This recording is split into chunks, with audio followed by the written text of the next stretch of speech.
Good morning students, मैं B Gupta.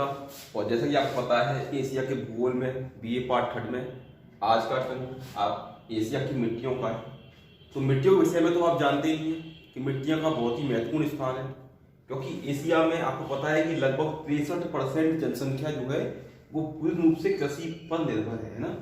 इसके अलावा कृषि पर निर्भर होने के कारण मिट्टी की अपने आप में काफ़ी उपयोगिता है, क्योंकि कृषि से ही जो है विभिन्न प्रकार के जो है उद्योग धंधे चलते हैं। तो कृषि का अपने आप में महत्व है और उसमें भी सबसे ज़्यादा मिट्टी का महत्व है। आपको पता है कि एशिया की जो जलवायु है और एशिया की जो भौतिक दशाएं हैं उसमें विश्व के सबसे ठंडे स्थान भी हैं, विश्व के सबसे गर्म स्थान भी हैं। तो इस जलवायु का प्रभाव पूर्ण रूप से मिट्टी पर पड़ा है।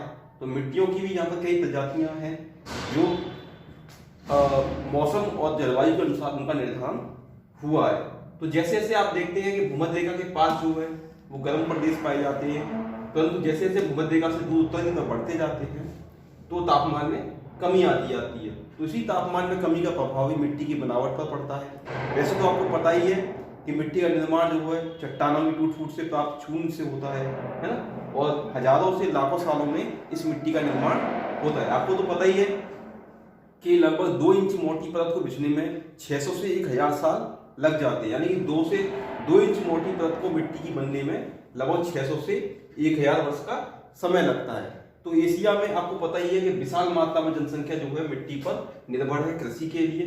इसके अलावा विभिन्न प्रकार के जो उद्योग धंधे हैं वो भी मिट्टी पर ही निर्भर है ना। तो आप देख सकते हैं मैंने आपके सामने जो है एशिया महाद्वीप का मैप बना रखा है। इस मैप में आपको विभिन्न प्रकार की मिट्टियां जो है दृष्टिगत हो रही हैं। तो इन मिट्टियों के आधार पर हम इनको वर्णन करेंगे, है ना। तो देखिए सबसे पहली जो मिट्टियां हैं वो हैं टुंड्रा मिट्टियां, है ना। देखिए ये उत्तरी भाग है जो एशिया के रूस का, इसमें पश्चिम से यूराल पर्वत से लगा करके और पूर्व में बेरिंग की जलसंधि तक इन मिट्टियों का विस्तार उत्तरी भाग में पाया जाता है। देखिए ये मिट्टियां इतनी उपजाऊ नहीं होती, अपरिपक्व मृदाएं होती हैं, है ना। और सबसे बड़ी विशेषता इनकी ये है कि वर्ष के अधिकांश समय तक इन मिट्टियों में जो है काफी कम शीत के कारण काफी कम ताप पाया जाता है। और इन मिट्टियों में परमाफ्रॉस्ट सतह पाई जाती है, यानी मिट्टी का जमा होना, है ना। तो मिट्टी की ये परत जो होती है ये शीत की वजह से काफी ठोस होती है और इसके नीचे जाने पर मिट्टी और ठोस मिलती है। इसलिए कृषि हेतु ये सर्वथा अनुपयुक्त मृदाएं होती हैं, कृषि के लिए बिल्कुल भी उपयुक्त नहीं होती हैं, क्योंकि इनमें तापमान अत्यंत कम होने के कारण किसी भी प्रकार की कृषि करना संभव नहीं है ना। तो ये मृदाएं जो है वो बिल्कुल भी उपजाऊ नहीं होती हैं और इनमें जो है जल सोखने की क्षमता बिल्कुल भी नहीं पाई जाती है। इसलिए यहाँ पर दलदली भूमियां उत्तरी भाग में पाई जाती हैं, इनको टुंड्रा मिट्टियां कहते हैं, है ना। तो आर्थिक दृष्टिकोण से इन मिट्टियों का बिल्कुल भी महत्व नहीं है ना। ये काफी कठोर होती हैं और निचले जाने पर काफी कठोर हो जाती है ना। और इनका जो रंग होता है वो हल्का कत्थई होता है ना। और इनमें वाष्पीकरण कम होता है या जल सोखने की क्षमता बहुत कम होती है। इस वजह से इनमें दलदल जो है पाए जाते हैं और कृषि के लिए ये बिल्कुल अनुपयुक्त होती हैं, ठीक है। इसके अलावा एक विशेषता और भी है इनकी, ये काफी चिकनी मिट्टियां भी होती हैं। इसके बाद देखिए दूसरे नंबर पर मिट्टी है वो है पोर्टसोल मिट्टी है। तो देखिए ये पूर्वी एशिया के काफी बड़े भाग पर, चीन, मंगोलिया, रूस के पूर्वी भाग, जापान, है ना, और मध्य एशिया तक पीछे फैली हुई है ये। तो काफी बड़े भूभाग पर ये मिट्टियां जो है वो फैली हुई है ना। तो ये देखिए ये वो मिट्टियां हैं जो नुकीली कोणधारी जो वन होते हैं ना, उन वनों की मिट्टियां हैं ये मिट्टियां काफी उपजाऊ होती हैं। अब इनको जो है इनमें काफी खेती-बाड़ी भी की जा रही है। तो इनमें खेती-बाड़ी के लिए गेहूं उपजाया जाता है, शीतकालीन गेहूं की फसल इनमें बोई जाती है। और देखिए ये मिट्टियां जो होती हैं वो लोहा, चूना और पोटास जो है इनमें काफी अधिक और खनिज अंश में काफी अधिक पाए जाते हैं। इसी वजह से जो मिट्टियां जो है उपजाऊ पाई जाती हैं। इन मिट्टियों के निर्माण में वनस्पति अंश की भूमिका अधिक रहती है, इसीलिए भी ये मिट्टियां जो है उपजाऊ रहती हैं। इनको चेस्टनट मिट्टी पोर्टसोल मिट्टियां इनको कहा जाता है ना। इसके बाद है आपकी तीसरे नंबर पर काली मिट्टी है। देखिए काली मिट्टी ये रही। देखिए काली मिट्टी जो पाई जा रही है ये मध्य एशिया में पाई जाती है कुछ मात्रा में, है ना। चीन के मतलब रूस के पश्चिमी भाग में और इसके अलावा चीन के मंचूरिया क्षेत्र में पाई जाती है। और इसके अलावा प्राय देखिए भारत के अधिकांश क्षेत्र पर काली मृदा का विस्तार पाया जाता है। तो आपको मालूम है काली को मृदा को हम काली कपासी मृदा भी कहते हैं, इसको रेगुल मृदा भी कहते हैं, इसे कपास की मिट्टी भी कहते हैं, है ना। तो देखिए इस मिट्टी का निर्माण जो है वो लावा के उद्गार के फलस्वरूप जमने के द्वारा उसके फलस्वरूप इस मिट्टी का निर्माण होता है। तो ये मिट्टी भी उपजाऊ होती है और सूखने पर इस मिट्टी में गहरी दरारें पड़ जाती हैं, है ना। तो इसी वजह से इसको स्वतः जुताई की सेल्फ प्लॉगिंग सॉइल भी इसको स्वतः जुताई की मृदा भी इसको कहा जाता है। इसमें मुख्यतः कपास की कृषि की जाती है, तो ये भी एक प्रकार की उपजाऊ मिट्टी है ना। और इसकी जल धारण क्षमता भी काफी अधिक होती है, तो इसको कहते हैं काली मिट्टी, है ना। इसके बाद है देखिए चेस्टनट मिट्टियां। देखिए चेस्टनट मिट्टियां कहाँ फैली हुई हैं। देखिए एक तो ये चेस्टनट मिट्टियां होती हैं, इनका निर्माण मुख्यतः नदी प्रक्रमों द्वारा होता है। इसे कांप मृदा भी कहते हैं क्योंकि नदियों द्वारा इस मिट्टी का निर्माण किया जाता है। तो भारत के अधिकांश उत्तरी भाग पर, इसके अलावा मध्य एशिया के अधिकांश भाग पर इस मिट्टी का विस्तार पाया जाता है। ये विश्व की सर्वाधिक उपजाऊ मृदाओं में से एक है।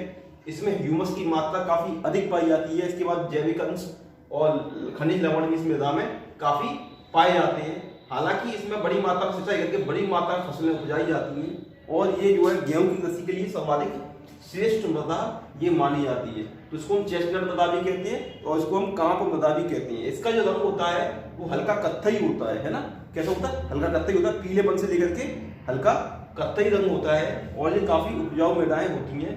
तो इसमें जो है जल के साथ या सिंचाई के साथ काफी मात्रा में कृषि जो है उपज प्राप्त की जा सकती है। इसके बाद देखिए वो है मरुस्थलीय मिट्टियां। तो आप देख सकते हैं कि उत्तरी मध्य चीन के और पश्चिम एशिया के, मध्य एशिया के काफी बड़े भूभाग पर होते हुए मध्य पूर्व के सऊदी अरब, ईरान काफी देशों पर देखिए इस मृदा का भारत होते हुए मरुस्थलीय क्षेत्रों में काफी विस्तार पाया जाता है। तो ये मरुस्थलीय मिट्टियां हैं, है ना, ये उपजाऊ नहीं होती हैं। यहाँ पर जो है वनस्पतियां कौन सी उगाई जाती हैं? जो मरुस्थलीय मृदाएं, इनमें खजूर, खेजड़ी, है ना, इनके वृक्ष बहुतायत रूप से उगते हैं। तो देखिए इस मरुस्थल का विस्तार भारत में भी है। भारत में इसको थार का मरुस्थल कहते हैं और पाकिस्तान में इसको थाल का मरुस्थल कहते हैं और अरब देशों में इसको अरब का मरुस्थल कहा जाता है। तो ये बड़े काफी क्षेत्र पर फैला हुआ है ना। अरब देशों में तो इसमें क्या खजूर की खेती की जाती है या मधुद्यान पाए जाते हैं, है ना। तो ओआसिस कहते हैं उनको। तो जो मधुद्यान पाए जाते हैं उनमें थोड़ी बहुत मात्रा में फलों सब्जियों की खेती की जाती है। इसके अलावा ये मृदाएं जो है उपजाऊ नहीं होती हैं। हालांकि इन सिंचाई के आधार पर जो वो कृषि उत्पन्न की जा सकती है, परंतु ऐसा संभव बहुत ही कम हो पाता है जहां पर सिंचाई की सुविधाएं उपलब्ध हो पाती है। तो ये मिट्टी मृदाएं जो है उतनी उपजाऊ नहीं है ना। और इन मृदाओं में जो है नमक की मात्रा पाई जाती है, तो इस वजह से भी ये मृदाएं जो है इतनी उपजाऊ नहीं है। तो इनमें बेर, बबूल, खजूर इनकी कृषि मुख्यतः होती है और नहीं तो ये सर्वथा क्या है कृषि के अयोग्य मृदाएं। इसके बाद देखिए पीली मिट्टी। पीली मिट्टी देखिए, ये पीली मिट्टी देखिए पूर्वी चीन के अधिकांश भाग पर, इसके अलावा कोरियाई प्रायद्वीप पर और पूर्वी चीन के अधिकांश भाग पर, इसके अलावा भारत के दक्षिण के पठारी भागों पर भी इस मृदा का विस्तार पाया जाता है। देखिए ये मिट्टियां भी उतनी उपजाऊ नहीं होती हैं, है ना, क्योंकि पठारी प्रदेश की मिट्टियां हैं, है ना। तो इनके जो निछालन की वजह से, लीचिंग की वजह से इनमें जो उपजाऊ तत्व होते हैं मिट्टी के वो नीचे चले जाते हैं, अतः ये अधिकांश मिट्टी उपजाऊ नहीं होती हैं। हालांकि विभिन्न प्रकार की खादों का प्रयोग और सिंचाई की उचित मात्रा का प्रयोग करके इनमें कृषि फसलें उत्पन्न की जाती है ना, क्योंकि इनमें लोहांश अधिक होता है ना, और उपजाऊ कम होती है, बहुत ही कम उपजाऊ होती है ना। तो ये मृदाएं जो है मुख्यतः मोटे अनाज की कृषि के लिए उपयुक्त रहती हैं। मोटे अनाजों की कृषि जो है इनमें की जाती है। इसके बाद देखिए लाल मिट्टियां हैं। देखिए लाल मिट्टी को हम क्या कहते हैं? लेटराइट मिट्टी भी कहते हैं, है ना। तो ये ईंट के लाल जैसे रंग होती है। देखिए ये मिट्टियां भी काफी विच्छालित मिट्टियां हैं और मुख्यतः ये भी पहाड़ी ढालों पर पाई जाती हैं। तो देखिए दक्षिण पूर्व एशिया के ये लाल मिट्टियां उन स्थानों पर पाई जाती हैं जहां तापमान भी अधिक हो और इसके अलावा वहां पर जो है वाष्पीकरण भी अधिक हो, है ना। तो मिट्टियों के जो तत्व होते हैं, खनिज लवण होते हैं, वो क्या होते हैं? उपजाऊ तत्व निछालित होकर लीचिंग होकर के जमीन में नीचे चले जाते हैं और इस प्रकार की मिट्टियां उतनी उपजाऊ नहीं होती हैं, परंतु उपयुक्त मृदा का, सिंचाई सुविधाओं का और खादों का प्रयोग करके इनमें कृषि की जाती है। इन मृदाओं में अधिकतर जो है काजू की कृषि की जाती है ना। इसके अलावा नारियल की कृषि होती है और इसके अलावा इनमें जो है रबड़ की खेती भी इन मृदाओं में अच्छी प्रकार से की जा सकती है। तो देखिए आप दक्षिण एशिया में, दक्षिण पूर्वी भारत में और अधिकांश दक्षिण पूर्वी एशियाई के देशों में ये मृदा का विस्तार पाया जाता है ना। इसे लेटेराइट मिट्टी भी कहते हैं। ये थोड़ी मिट्टी बलुई रूप में होती है ना। इसमें भी मोटे अनाजों की खेती करके मक्का, रागी, ज्वार, बाजरा आदि की खेती की जा सकती है। इसके बाद होती है पर्वतीय मिट्टियां। देखिए ये अपरिपक्व मृदाएं होती हैं, परिपक्व नहीं होती हैं, अपरिपक्व मृदाएं होती हैं। ये मिट्टियां उतनी उपजाऊ तो नहीं होती हैं, है ना। ये काफी ऊंचे प्रदेशों में पर्वतों के ऊपर मिलती हैं, क्योंकि इनमें पतली परत पाई जाती है मिट्टियों में, क्योंकि ये मिट्टियां इतनी गहरी परत वाली नहीं होती हैं, है ना। इन मिट्टियों में मुख्यतः जो है वो चाय की खेती की जाती है। चाय की खेती के लिए उपयुक्त है, जैसे भारत में असम में बड़ी मात्रा में इनमें चाय की खेती की जाती है, या चीन के पहाड़ी ढालों पर इनमें जो है चाय की कृषि की जाती है ना। तो ये मिट्टी का रंग जो है कैसा होता है, वो थोड़ा गहरा रंग की होती है ना, और चाय के लिए सबसे उपयुक्त होती है ना। इसे चाय की मिट्टी के नाम से भी पुकारते हैं, पर्वतीय मिट्टी को चाय की मिट्टी के नाम से ही पुकारते हैं। हालांकि इसमें चाय के अलावा चावल और आलू की कृषि भी अधिकांशतः की जाती है चीन में, है। तो इस प्रकार ये आपके एशिया महाद्वीप की मिट्टियों का विस्तृत वर्णन था। मैंने यहाँ पर चित्र बनाया है, आप इस चित्र को बना सकते हैं कॉपी में, पेपर में। अगर आप चित्र बना के, देखिए मुझसे अक्सर स्टूडेंट्स पूछते हैं कि सर आप चित्र बनाते तो क्या हमें भी बनाना है? अरे भाई चित्र जब आप प्रश्न बनाओगे, प्रश्न का चित्र सहित बनाओगे तो नंबर आपको अच्छे मिलेंगे, है ना। क्योंकि ज्योग्राफी में चित्र का काफी इंपॉर्टेंट होता है ना, तो महत्व होता है इसका काफी मैप का। तो इसको आप पेपर में बना के आएंगे तो आपको इसके अतिरिक्त नंबर प्राप्त होंगे, तो नंबर आपके ही भरेंगे, है ना। तो ठीक है, कल हम न्यू टॉपिक देखते हैं। धन्यवाद।